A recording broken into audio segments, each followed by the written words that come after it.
following announcement has been paid for by the Put Me Over podcast. Welcome, everybody, to another edition of the Put Me Over podcast, episode 127. I am your host, Andrew Gomez, a.k.a. The Mez, joined today by my lovely, wonderful, beautiful co-host. To my left, he is the puncher of walls, the 10th wonder of the world, Dickish himself, Richard Garcia. Hi, everyone. And also joining us, you know him, you love him, you might hate him. He is a WWE simp.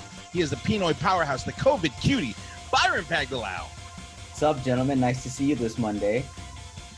It's a Monday. It's something we don't really do shows on Mondays, but you know, we got some stuff to talk about. We missed out on what happened last week, but we had a huge TLC pay-per-view last night, coming to you live from Tropicana Field at the Thunderdome. What are you guys' thoughts? Well, we're gonna wait for like entire thoughts, but give it a thumbs up, thumbs down. Byron's giving thumbs up. Overall, a good show. Overall, a good show. I had fun with it, surprisingly. We have a lot to get into, but before we get into any of that, you know we got to give it to our sponsors. We got to give it to our sponsors at Grudge Match Brand and Grudge Match Brand Apparel. If you're ever in the market for some sick-ass rock and roll inspired wrestling merchandise, look no further. Go to Grudge Match Brand and Grudge Match Brand on Instagram. Turn on them notifications. Go to their website. Use our promo code PUTMEOVER, and in turn, that website is going to put you over, and you're going to get 20% off your entire order.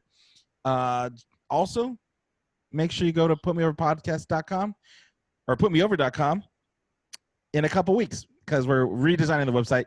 So definitely go check that out, and you know, keep supporting pro wrestling and indie DIY shops. Whew, that's all the sponsors. LaPelia is dead. So if you guys Rest in peace. Rest in peace, LaPelia. Excited to see what they're going to be getting into next. Maybe go to their website, see if they still have anything up. I doubt it, but check it out. I got their Kane is Alive shirt, so I was pretty excited about that. It was a nice run for them. But just times have changed. Yeah, it's time to shake things up again. In the words of Vince McMahon. Oh man. Anyways, let's switch gears and let's switch topics and let's get into the news. Let's get into some Dick's dirty news.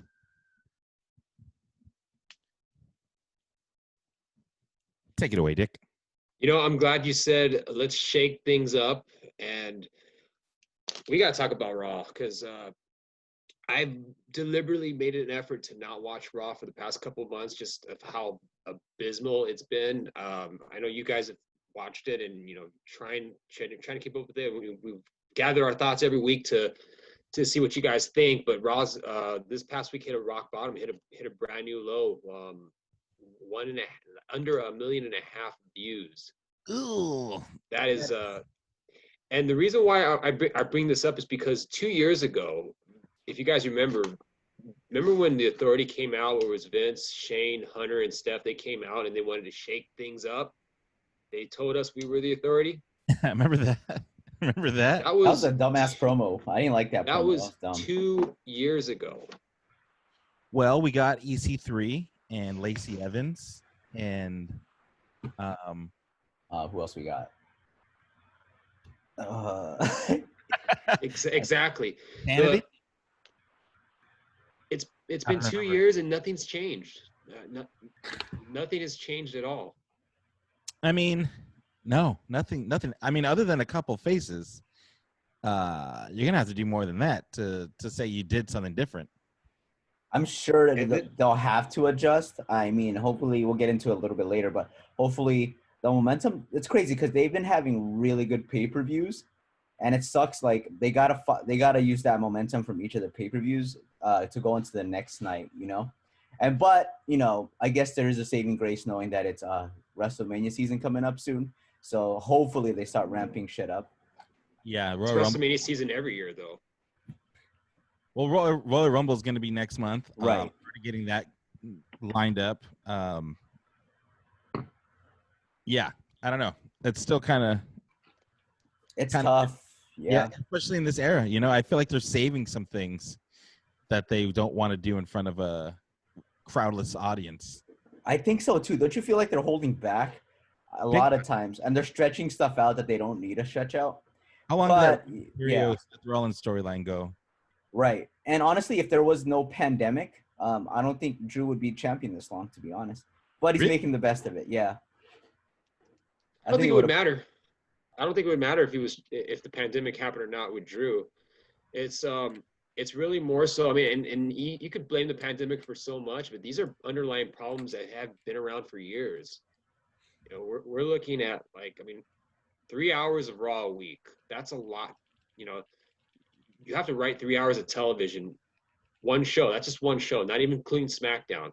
That's 5 hours a week that you have to write television for. And Right. then whatever you come up with at the end of it may not matter before you guys go on air because it's an audience of one. We've been saying this for a long time. It's Well, a decision.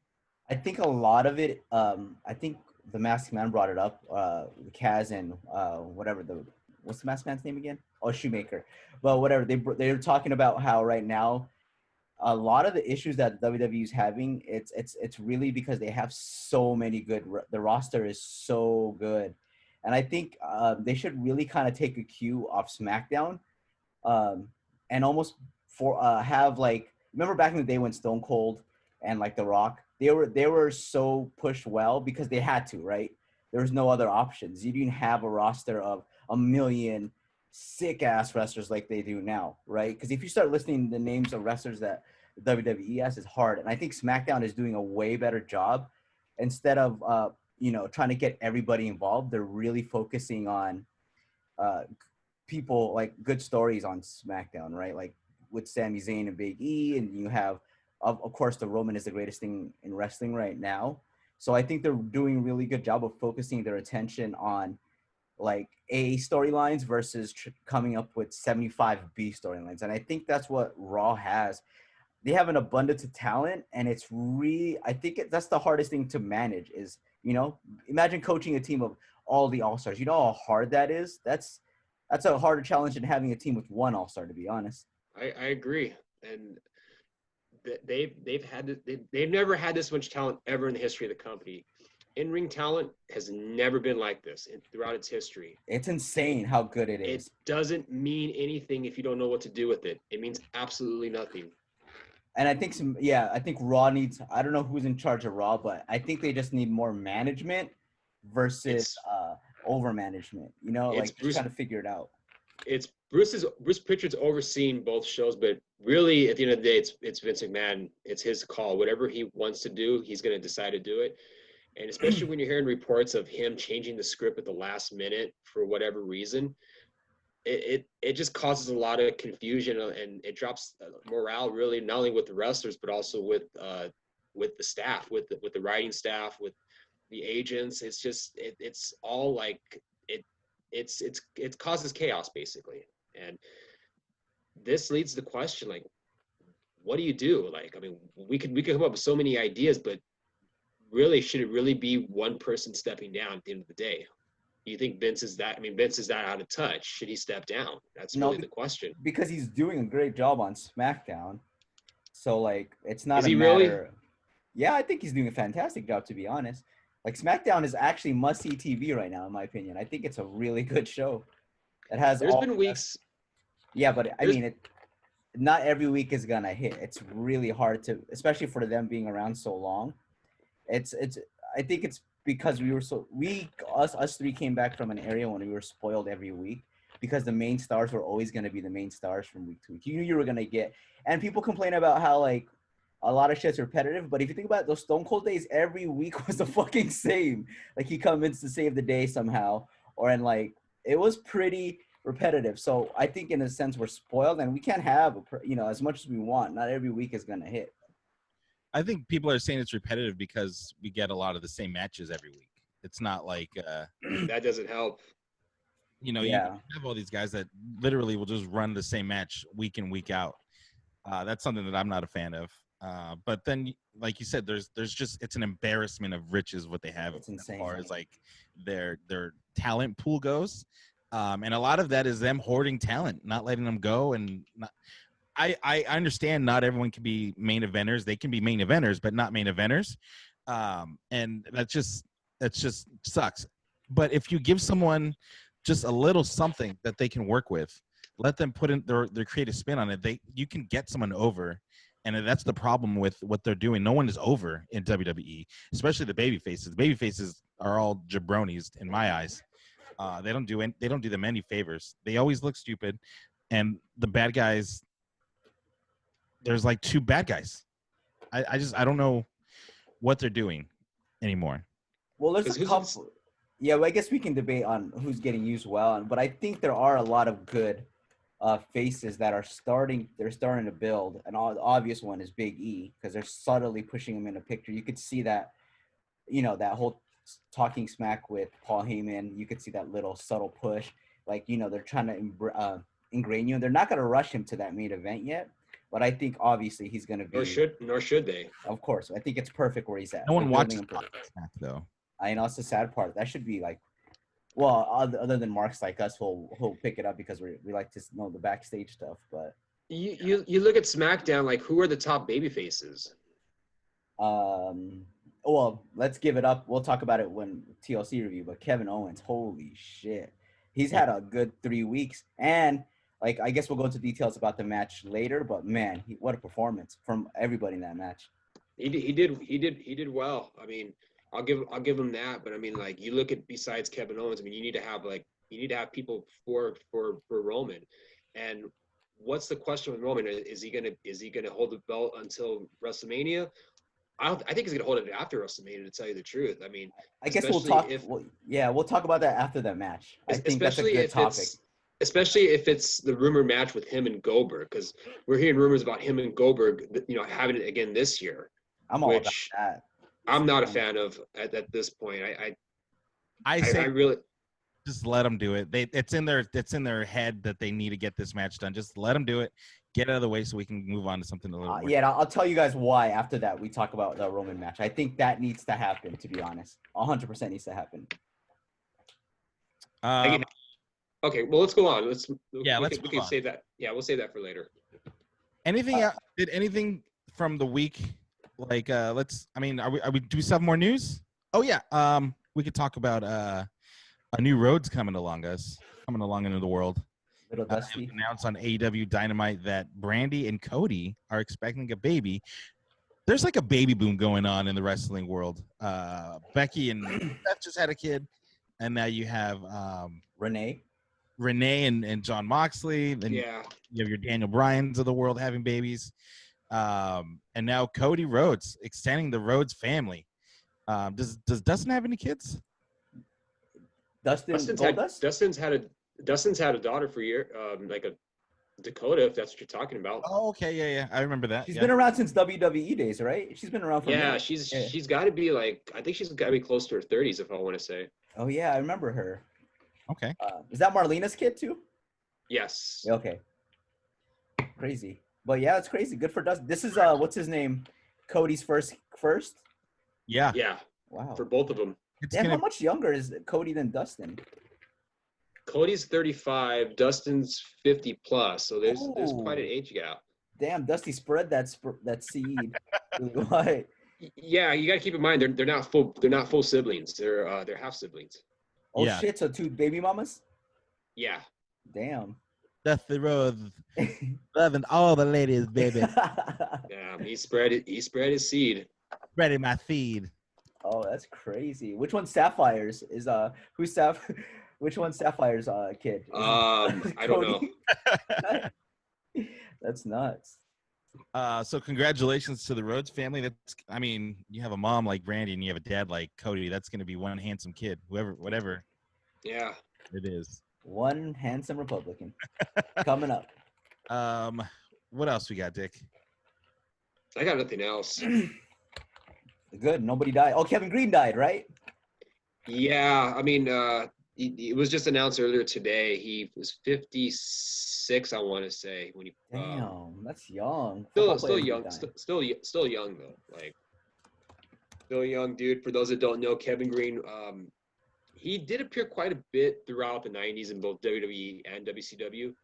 I know he was part of LT's squad for the WrestleMania and for WrestleMania. So he was part of LT's team, and also for probably more predominantly for wrestling fans in WCW when he was with Ric Flair, and he was the catalyst to bring Steve Mongo McMichael into WCW and into the Four Horsemen. Yikes. Side note, Mongo McMichael has to be the worst addition to the Four Horsemen in history. Oh, That easily. no business. No Easily. business fucking being in there, man. You have a Chihuahua as your gimmick. What are you doing with Four Horsemen, bro? I know. Get out of there.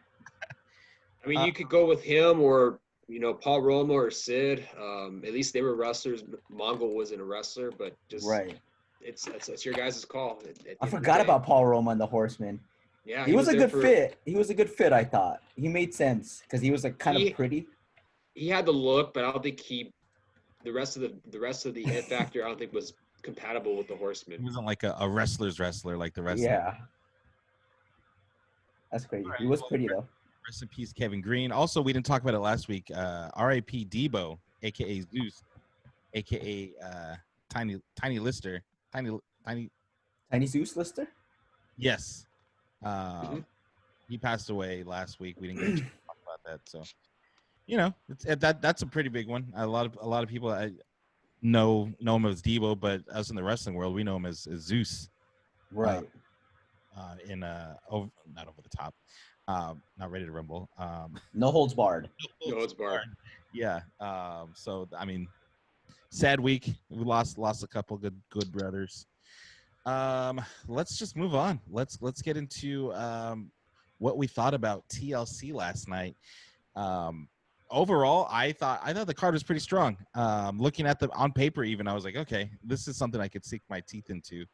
Carmella and Sasha kind of felt rushed as far as the buildup for that, but they tried with saying bubbly a little too many times for my liking. I heard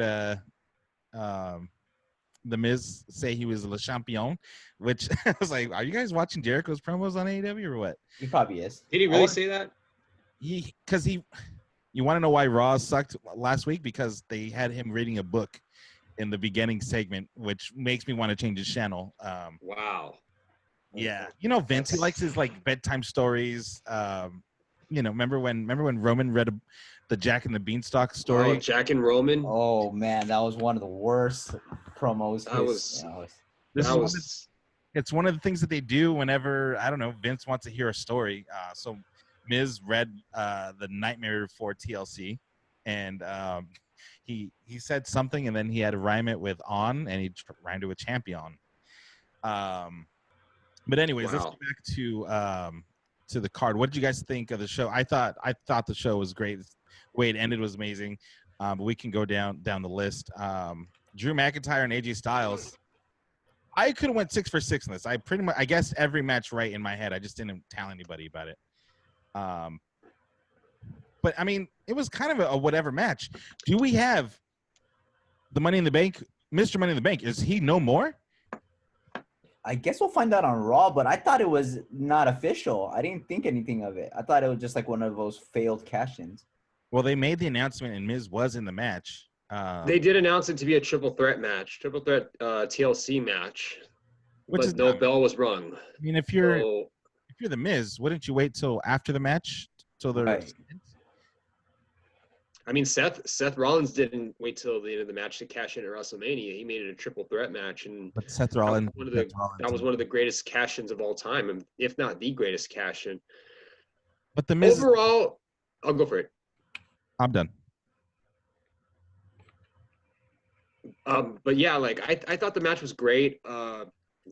Good way to open the match, although I'm not a big fan of the title of the WWE title being the opening match. Although I understood why they wanted to open it, because they didn't want to have back-to-back TLC matches going. So I understood why. A lot of interference. Miz got involved. Morrison got involved. They cashed in like idiots, and hopefully this is it for them. Like, we don't have to. We're done with the Money in the Bank briefcase for 2020. No more. Like, let's just move on. This was a failed attempt. Let's just move on. Wait till 2021, and we'll go from there. Good match though. Drew, Drew's still champion. What's next for Drew after this? Sheamus. Yeah, Sheamus. That's only the logical, and I'm here for that. I think they both can put on a show together. That's big gonna be hawks sick. going at it. And I felt bad for A. Felt like they already were moving on to this storyline with Sheamus before AJ got. So I kind of knew what was going on there. In both TLC matches, I way too much interference. I hate it when it's already a stipulated match and now you have people running in, especially in Jey Uso just wouldn't. It was a handicap match basically. Right. Yeah. And it was not to be done though, but like I thought AJ took some nasty bumps for a match he knew he was gonna lose. I was like, damn, Yeah, right. you were taking He some did. stiff shit, but that's AJ for you.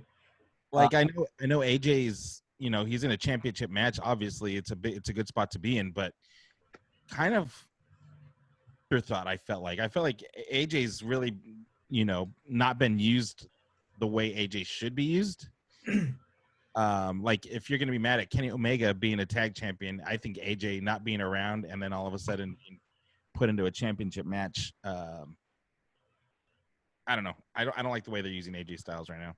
Well, he's technically, I thought they had to use him like that because he's one of the more credible wrestlers. So if you beat AJ, that's a big notch under your belt. And I think it's probably Drew's best win as a champion. Like Marquis, right? Who'd he beat? Randy? Brock? I guess that's Drew McIntyre beat The Rock? No, Brock Lesnar. Oh, Brock. Brock Oh, Lesnar. yeah, that's pretty big. So yeah, he's building a good resume for himself, and I'm glad like he's doing it because after he loses that title, I don't want to see it on him ever again. He's not been a bad champ. It's just kind of It's unfair. Right. And I think it's partially my bias against him. Like I mentioned earlier, he's barely won me over the last month or two. And I was never a big fan of Drew, but I get it now. So, and I'm like partially sold on him. But if I wouldn't be mad if he never won the title again. I like how they were billing this as his first TLC match, but let's not forget he was in a WLC match involving Hornswoggle and El Toro, or what was his name? The little bull? It's not El Matador, is it? It was. I forget his name, but yeah, I know who you're talking about, but like, was he in that match?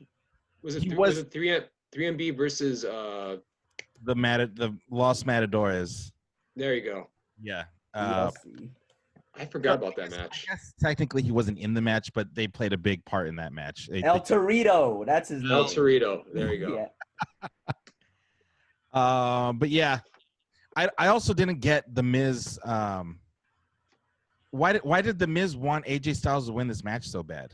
That's another thing I didn't get either. That's the way they're building it up on Raw. I don't know. We all knew it was going to happen. The outcome was already preordained. Carmella, where's this Carmella been? Did she get a PC? Because she looked great in this match. She looked fantastic. That was easily her best match. Easily her best match. Probably during her time making those weird promos for her comeback. I think she's probably working her ass off because she looked fantastic in the match. Yeah, she looked believable. Yeah, for sure. I was kind of worried that Sasha was going to lose this match at some point. Mm-hmm. But again, more outside interference. You had her what do they call him? Sommelier. Yeah, that's weird. Reginald, right? Yeah, Reginald Thomas. But Sasha Banks wins with the bank statement. And then, it was time for the New Day to hand over these titles to the Hurt Business. I'm all for this. I thought the Hurt Business has been needing something like this, and you have new Raw Tag Champions with the Hurt Business. Solid match. I thought Kofi turned it on, especially for this match. Yep, and shout out to Kofi for rocking the new Kawhi Leonards. And also, he's rocking Kawhi Leonard right now. So, but also, how mage does fucking Cedric look since he's joined the Hurt Business? He's gonna be the solo star, dude. I think if anyone makes the world title run, because Bobby's so old now and MVP's just a mouthpiece, it's gotta be what's his name, Cedric. I'm all about that. Cedric's a talented dude. Yeah, man. One thing I don't like that I saw right now, Retribution is trying to recruit Ricochet, and I feel like it's the same storyline that they did with Cedric trying to join the Hurt Business like a month ago. Yeah, they need to stop that Retribution nonsense. Like, just end it. Figure it out, break it up, and like You can find something else. There's something there for those people. Cut your losses and let's go. Unless There's they a- do there's- something, but There's talent within Retribution. It's just this storyline is just not it. It's doing them more harm than good. Right out of the gate, they're already destined to fail right out of the gate. I felt like They were. totally. Maybe they're meant to be jobbers though. Like the faction is. could be. You know. You have Mustafa Ali getting pissed off that when someone fails, but I'm like, bro, are you not watching this every week? You guys fail like every single week. Yeah, he's living that kayfabe life really hard in there. And Donovan Dijakovic, I mean, I don't know how they could fuck him up. I mean, I would think that's who they're looking for in a superstar. The guy's tall, athletic. I don't know if he could talk though. His talking is kind of eh. That might be a weakness, but that can be fixed. You're Roman. I mean, it could be fixed. I mean, over time you can build your promos, or even better, you have a mouthpiece and you have someone to speak for you. Yeah, like Zelina Vega. Oh no, or Yeah. Yeah. All right, let's move on. Asuka and Charlotte Flair. Charlotte making her big return. Everyone saw this coming, right? Yeah. It was either Charlotte or fucking Charlotte. yeah, Charlotte or Lana coming back miraculously and stuff. I was gonna say miraculously Lana comes back, but I think they wrote her off for a while. Is she really hurt? Is she legitly hurt? Or Well, they said that she broke her radial head, and coming from experience, I broke my radial head, and it took like 6 months to heal. So oh fuck. So Unless- it's legitimate then. they got to Maybe she's pregnant. They got to keep a kayfabe, because I'll tell you right now, it doesn't heal in 2 weeks. And then let's talk about Roman Reigns and Kevin Owens. Kevin Owens losing this TLC match, but coming out looking like a megastar. Mhm. I love the fact that you can't keep him down. He's gonna keep fighting no matter what you throw at him, no matter who you throw in front of him. He's gonna keep fighting till he can't fight anymore. What did you guys think of this match? I thought it was the best possible scenario that they could possibly do, because there's no way in hell anyone's taking that belt off Roman ever again. Especially this soon. Not in the foreseeable future. Hell no. And I thought like Kevin Owens was put in a spot where he was made to just be bait, and I thought they did a good job of not making him like lose and look bad. Instead of coming out even better than before. Yeah, another situation. Right. It was perfect. Perfect booking for that. It makes him look major, like a real contender, because there was actually moments in the match where I was like, are they going to let him win right now? Right? Yeah, I was really tripping out. Kevin Owens is gonna win this match. Holy shit! Yep, and that's when you know it's a did good buy it. match, because I was like, fuck. I definitely got vibes of the corporate champion, The Rock, when he was fighting Stone Cold, and everyone would run in to make sure that the Rock kept the belt. I got serious vibes from that. But overall, I thought both guys did amazing. Kevin Owens is a believable babyface, and that's something that they don't have many of, if any. Right. Yeah, he's killing it. Especially and on SmackDown. And I hated his stunner at first, but now I like it. That shit's sick. And the way Jay took it, that's the best way to take the stunner. When he just like collapses versus do the Rock bounce. Yeah, or the Scott Hall. Yeah, That's one of the best stunner of all time is Scott Hall's. Just he looked like an action figure took it. Just, Yeah. Oh, that's the way though. But yeah, that was definitely the match of the night. Clearly, and side note, is Roman that sweaty or is that baby oil? Because he was like greased up the whole match. I couldn't tell. Elena was watching it with me. And she's like, "Is he greased up?" She asked me the same thing. Very greasy.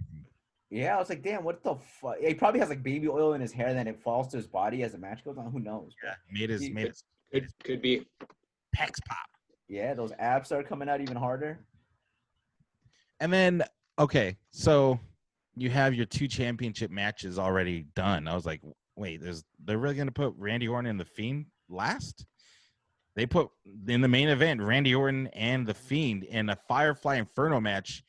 I liked the way that they can't do this if there's a crowd, but the fact that there was just fire all over the entire arena, I loved that. I thought it was a cool visual. I thought it looked badass. Especially you had those like spires of flames, like big rods of flame, like spinning rods of flame.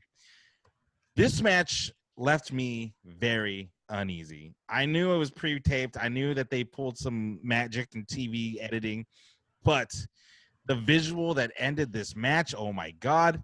Let's talk about it. What did you guys think of this Inferno match? When's the last time we saw somebody get lit on fire on WWE television? I think the first of all, we got to thank or like give props to their stunt people or stunt coordinators because all the stuff was executed perfectly and it looked amazing. All the photo ops that you see, the stills that people took are so sick. Look at that background I got on my Zoom call. Like, Yeah. What a fucking visual, dude. That will live on as like, you know, they have pictures. Put it in the now then forever in the beginning of the show because this is a now then forever picture. Right. My only concern is that I hope kids don't burn each other or try this match at home. But the RKO with the guy Hopefully on fire not. is major, dude. That shit was wild. I was like, damn. He was on fire for so long. He was on fire for so long. A burning RKO is one of the coolest things I've seen Randy Orton ever do. You think that was a Bray the whole time, or was that a stuntman? You think They had to put a stunt guy in there, I feel like. It was weird, but it looked like him, and like shit. That tops even the Seth Rollins, which I thought by far was the best RKO in history. When he countered the curb stomp into the RKO, I think this might have it just based on theatrics alone. Yeah, the theatrics of it for sure. I mean, obviously, I didn't expect that RKO to come out of nowhere, but doing an RKO to someone that's on fire is automatically going to be a top RKO. Dick, what did you think of what happened?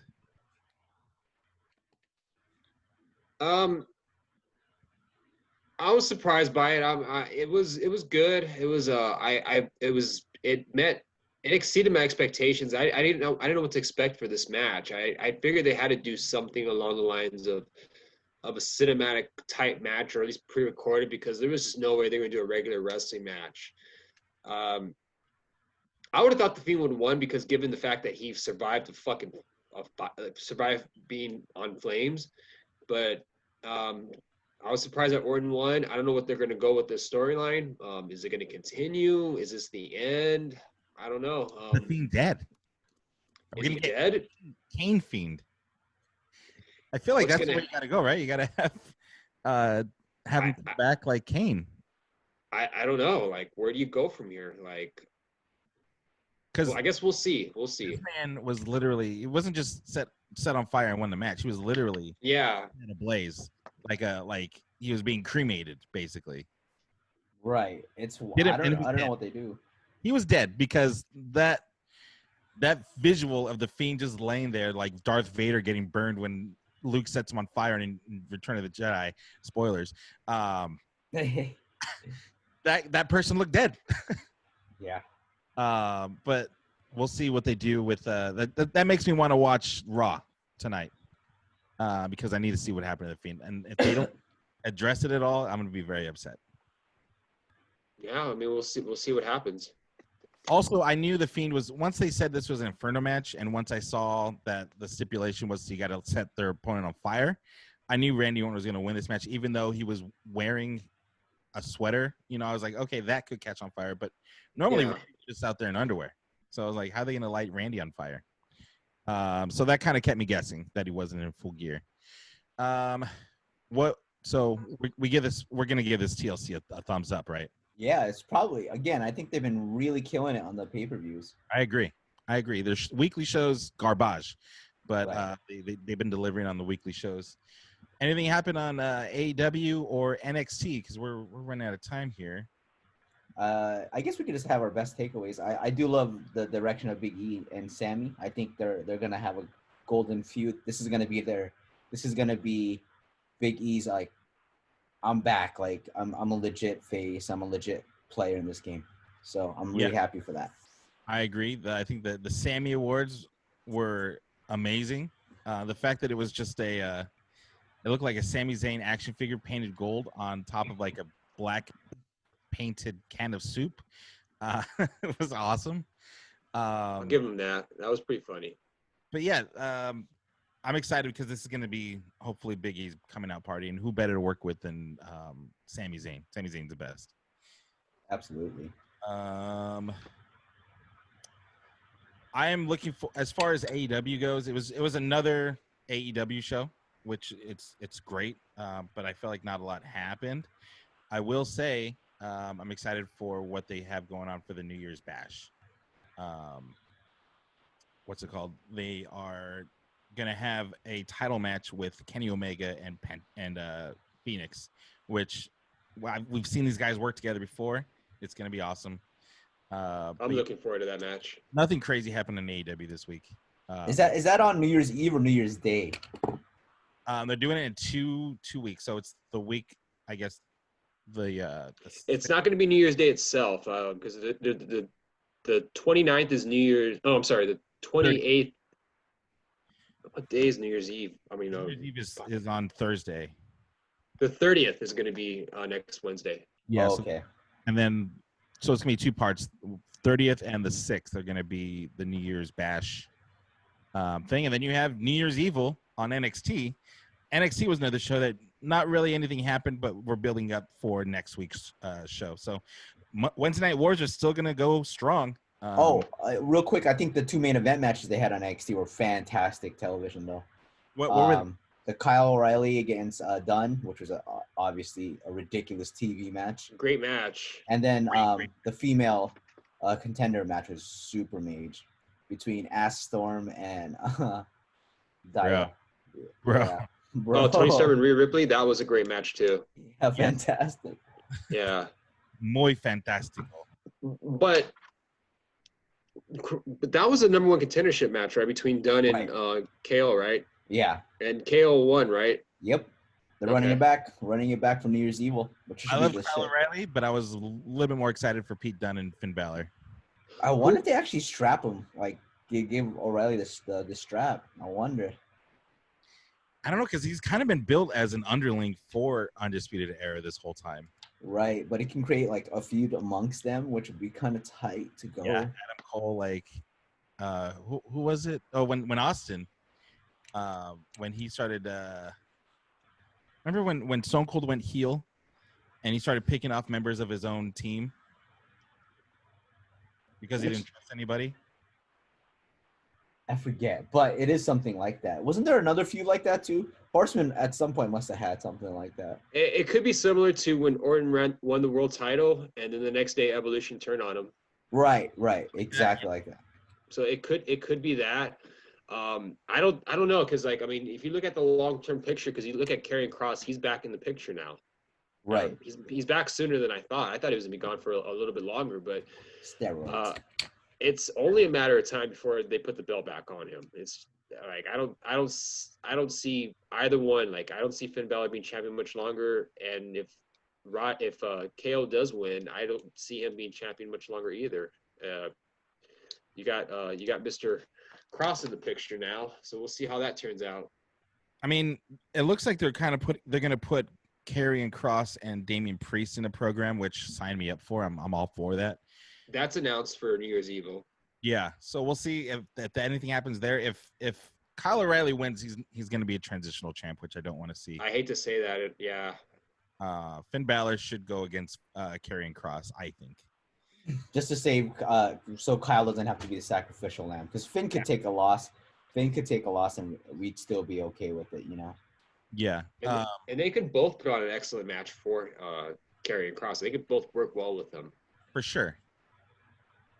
Right. I'm in. All right. There was one more thing from NXT. Oh. Dexter Lumis. I get that they usually get these guys personalities and kind of turn them up to 11, or, you know, like Elias got his gimmick because Vince McMahon found out he could play guitar, so now we have him play guitar.